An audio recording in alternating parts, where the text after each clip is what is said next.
Welcome to another episode of the Holistic Sister Circle. Today we have Lisa Warner here with us, and Lisa is an award-winning international best-selling author, speaker, and featured teacher in the seven-time award-winning documentary, The Inside Effects: How the Body Heals Itself.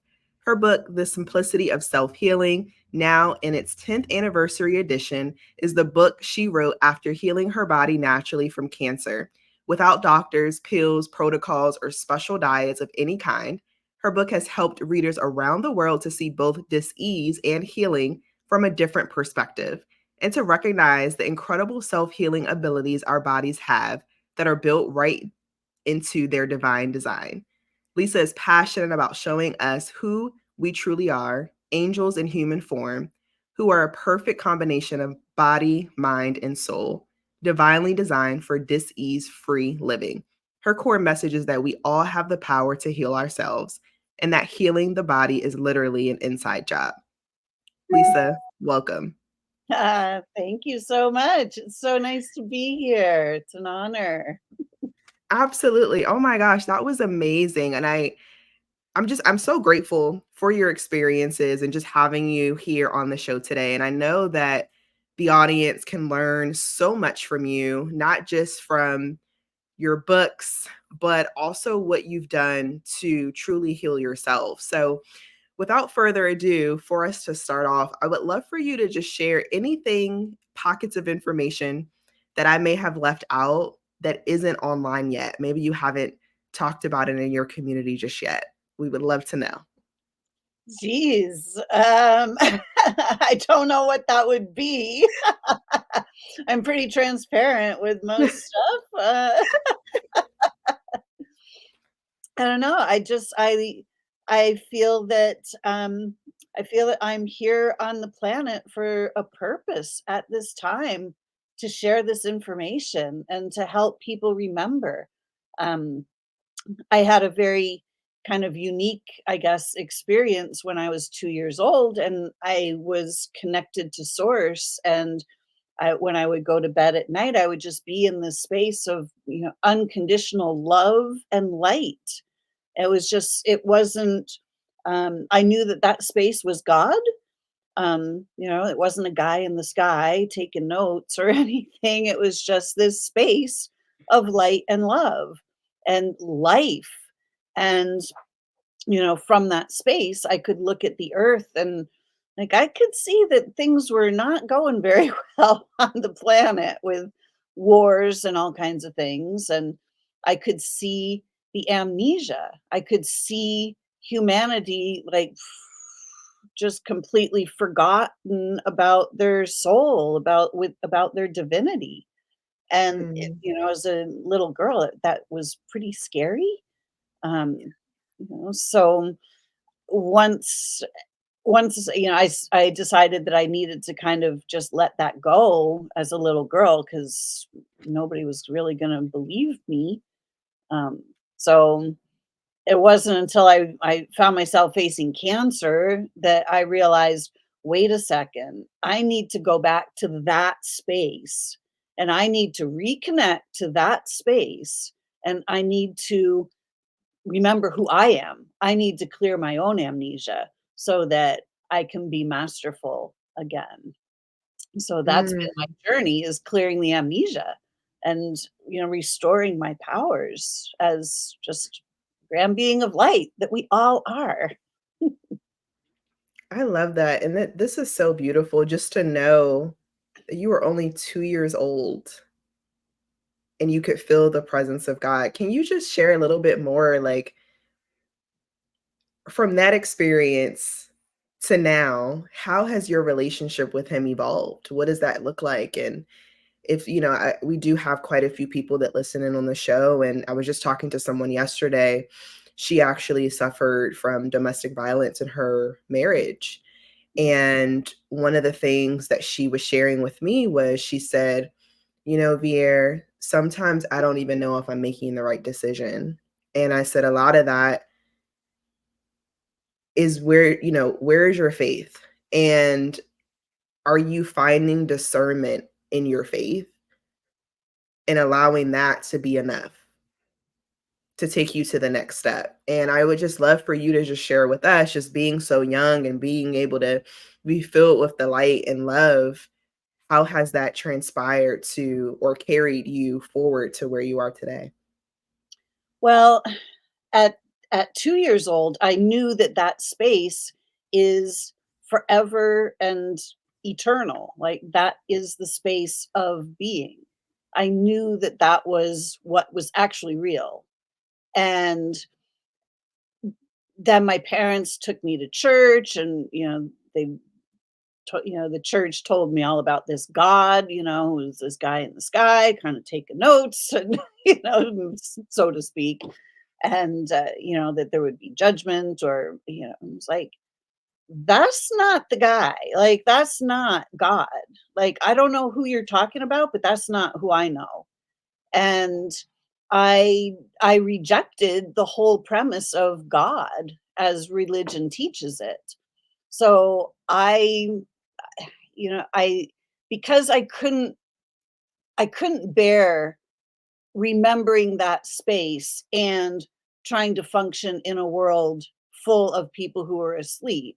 It was too much. And I knew that the people who had come before me who remembered that space and taught about that space and were trying to help humanity remember that space had kind of, met with some very unsavory endings. And that was really scary to me. So I really basically kind of forgot all about it, just out of survival mode. So I knew that I didn't wanna have any relationship with the God that they were teaching in religion, because I knew that that was not God is not a being. God is beingness itself. It's the source of all life, and I realized that, later on, I much more recently, I started to just meditate, when I was healing myself, I started meditating and I started reconnecting and I started asking, better quality questions like, what do I Mhm, need to know about this in order to heal? And, so I started receiving a lot of answers. And it's been the most profound thing that has helped me to really, really deeply connect is in a meditation a while back, I was asking, what would it be like to be created as a soul? And I went back to that original point of creation and thought, we are beings of light. And I remembered mhm, that space. And I thought, well, and I asked, what is it like when we are birthed as souls? And all of a sudden, I found myself as a star in the night sky, just a being of light, like an individuated aspect of the light. And I felt myself just beaming. And the more and more I beamed, the brighter I could become. And the source of that light was endless, coming from inside. And mhm, coming from inside, that is source itself, God and me as one. mm, And the more I focused on that being of light, that star, I started to like hear a sound. I started to hear a vibration, like a whole, not just one note, but a whole symphony of notes, a whole, it wasn't like a melody, but it was just a vibration, a frequency. And I realized that like, oh, that's my soul song. That's my unique vibration. And then I could start tuning in and hear noticing the vibration of all the other stars around me. And then I could notice all of us just beaming in celebration of life itself and realizing the beauty of life and seeing how the entire universe is singing the song of creation. And it's just amazing and beautiful and so very different than what the religions teach. But that has really, really helped me with my healing because I go to that space and I just be the light. And I allow Mm. myself to merge in with that love and that excitement for life. And I allow my body to receive that light and I merge my body with that light. And that's what's really been transforming my body fast these days. Wow. That is so incredible. I mean, as you're talking about this, I'm just in awe, but I'm also calm. It's just like it's very interesting to hear like other people's experiences when they are in that space. And, my experience is a little different from yours. And I think it's important that we all understand that too. Like God talks to us in so many different ways. And sometimes it's through nature, sometimes it's through, words, sometimes it's written. And for me, it's a written form, right? Always have to have some type of pen or paper. And as I'm writing, things start to come and unravel, not in my handwriting, not something that I would ever say, but that's the way that we communicate. And I think it's so important to realize that because when I first started on this journey, I honestly was so scared of what I was finding because I was like, "Oh my gosh, like I don't know what to do. Like this is so much. Like I don't, and I had to really calm myself in that and just be okay with okay, this is different. This is an experience. But once I embraced it and really put myself in a position to say, no, like this is love, this is light, this is a part of, he's a part of me and whatever position I'm supposed to be in, he's going to lead the way and be okay with that. I find that so interesting. And I love how you connect in that way. Yeah, oh gosh, I have notebooks upon notebooks filled because that was how I started out as well. It was just like, "Here, let me know what I need to know," and I would just start writing it out, and No, and I love this because I haven't met many people, that hear that way, and a lot of times with me, like, my hand will start shaking really bad, and then I'll just start, writing whatever is I'm supposed to write, and it's almost as if, like, I literally have no control over it, and in those moments, I have that discernment, and I'm grateful for those experiences. Now, because of this and because of what you've been through and how you've evolved over time within this space, can you share a little bit about some of the questions that you asked? Because I know you said that you asked more qualifying questions when it was time for healing yourself. And I would love for you to share just what some of those questions are. So we just have a better idea of, okay, when we're going and we're asking for this healing and we're asking for discernment, like what are these qualifying questions? What do they actually look like? well, I mean, it's quality questions, and, I realized in the beginning when I was, um, just kind of in the depths of my despair, the questions I was asking were like, "Why me? What's wrong with me?" You know? And it didn't take me too long to realize, like, hey, I actually don't want to know the answer to those. If I ask those questions, I'm going to get answers like, well, hey, because you're screwing up and because you get like, I don't need to know that. Like, that's not helpful. Pardon me. But so pretty soon I realized I needed to start asking a better quality question. So instead of asking why me and what's wrong with me, I started to ask, what do I need to know about this in order for me to change it? I started asking, what else is possible? You know, what else can I do that I've never thought of before? Just all kinds of questions that would bring some answers that I actually needed. Because I Mhm. realized that the answers I received depended on the quality of my question. So I don't remember all the questions that I asked, but I just realized that we all need to be able to pull out the answers that we actually need, and that will actually make a difference in our lives, because we've just been so programmed, Mhm. about the what's wrong with me, and tell me what to do. Like, it doesn't work that way. No, that's so true, and I mean, the same with me. I think our relationship grew more intensely when I started asking better questions, and with those questions, I did get obviously better responses, and I was able to just stay grounded in those responses. What was your environment like?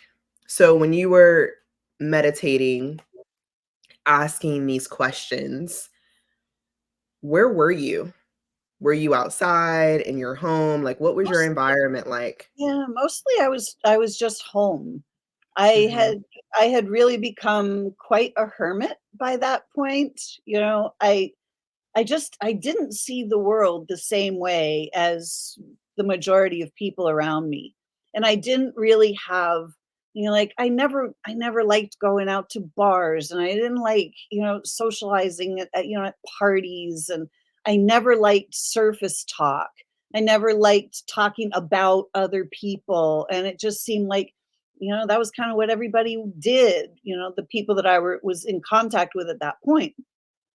I was just like, I don't really want to be around this energy. I'm not really interested in this. So I just started to really withdraw.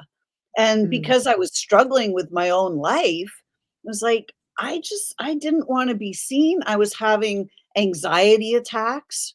I'd be out grocery shopping or something, and all of a sudden, like, I would just feel this feeling in the pit of my stomach, and I was like, "Oh, uh-oh, oh my gosh, I gotta go home," and then I'd be home for, like, 3 or 4 days because I was just in a panic attack, in an anxiety attack, and wow. so I was really pretty by myself at that time, and I started just meditating just in my house. It was like, I got to change this. I have to figure this all out for myself here. Wow, no, thank you for sharing that because I think sometimes, especially for our listeners, sometimes they think that you have to be in a certain place.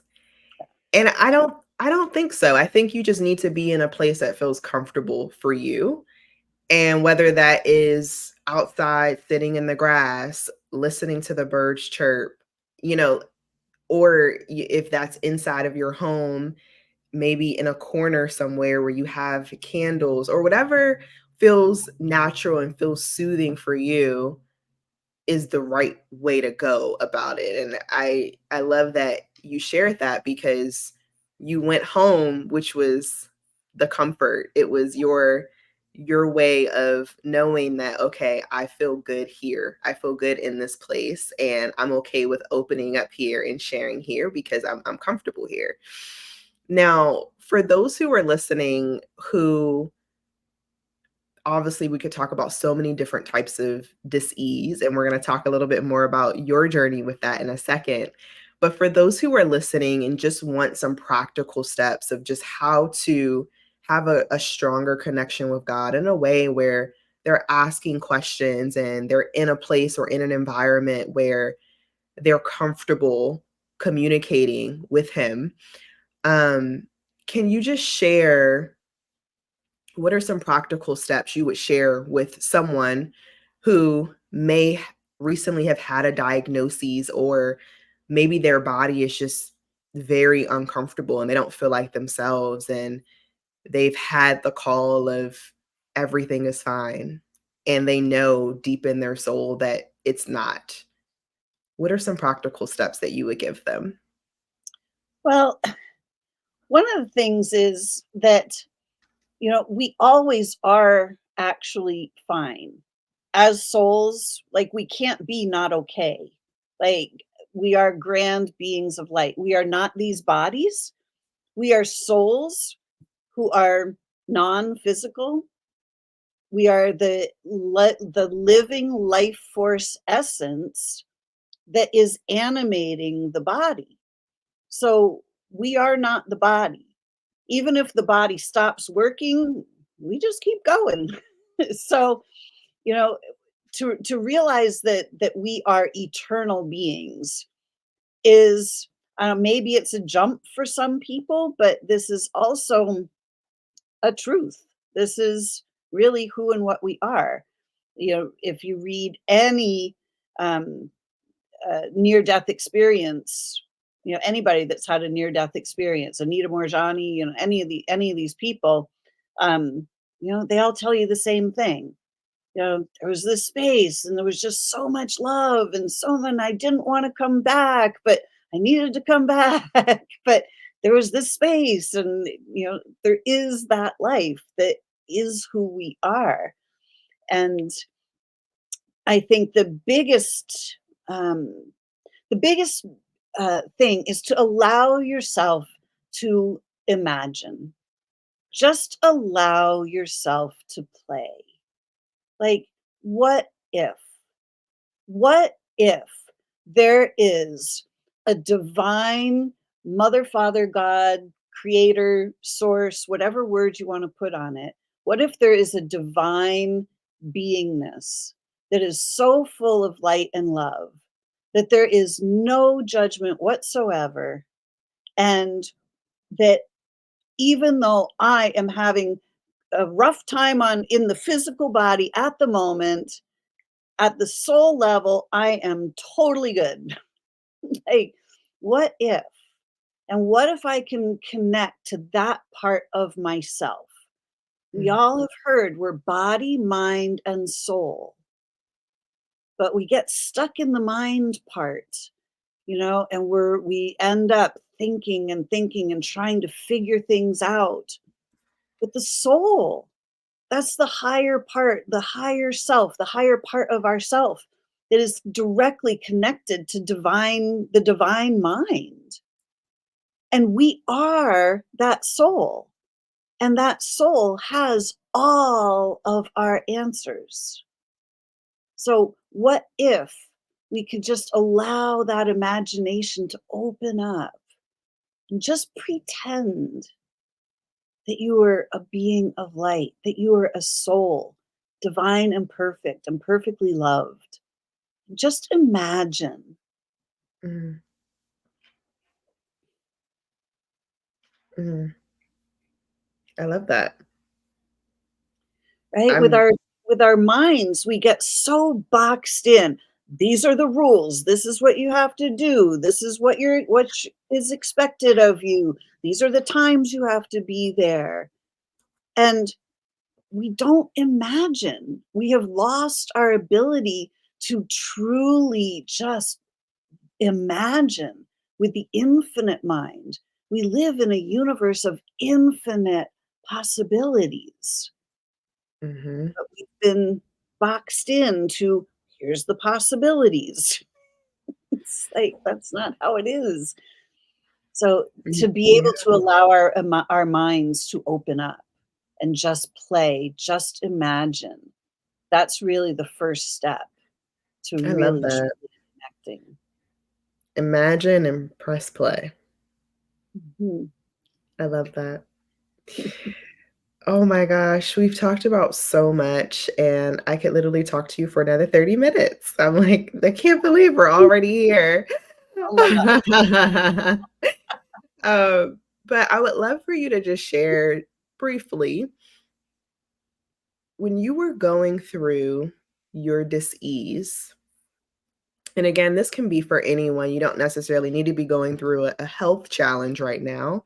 Um, But if you were when you were going through your dis-ease, what did you notice about yourself then versus now?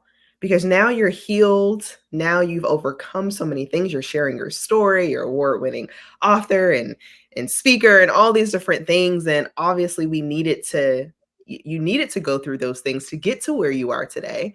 But what do you believe was the change? Like what change had to really happen for you to truly believe that this will be the next stage for you? Well, what actually had to happen was that I had to remember the truth of who I am.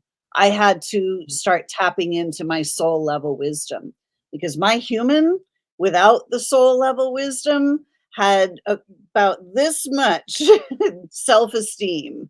I had hit rock bottom. I thought I was the biggest failure on the face of the planet. I Wow. couldn't get my life to work. I was struck always struggling with money, and I couldn't make ends meet. I couldn't make heads nor tails of life, and I just assumed that I was a failure.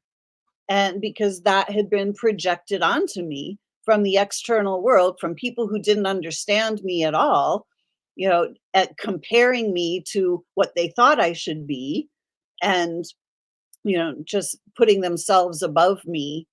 And so I really had basically no self-esteem and I was just depressed beyond belief. So when I found myself facing cancer, I realized that that was the problem. That I Mm, was so depressed. I was so far out of alignment with the truth of who I am that my body wasn't functioning the way it can function. So I knew that, chemo or radiation, those weren't going to increase my self-esteem, you know. So I knew that they were not my answer.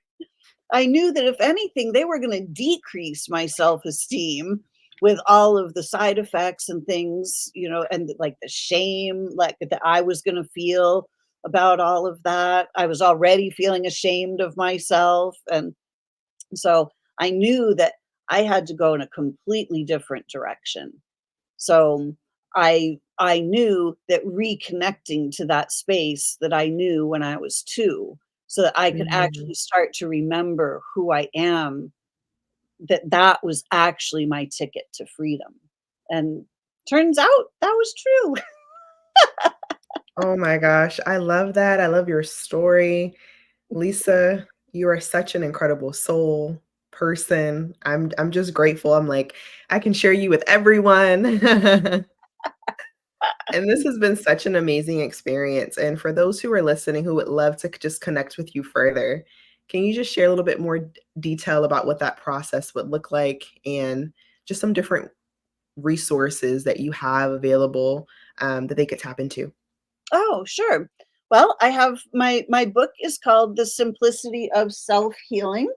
It's it looks like this. It is on Amazon, and it's a great place to start. It's the book that I wrote after I healed, and I was trying to figure out still what it was I supposed to do with my life. And as I was asking, what am I supposed to be doing with my life? I would just get right. I'm like, right what? Well, I thought, okay, I'll just journal all the things that I remembered from healing myself. And about 20 or 30 pages in, I was like, oh, I'm writing a book.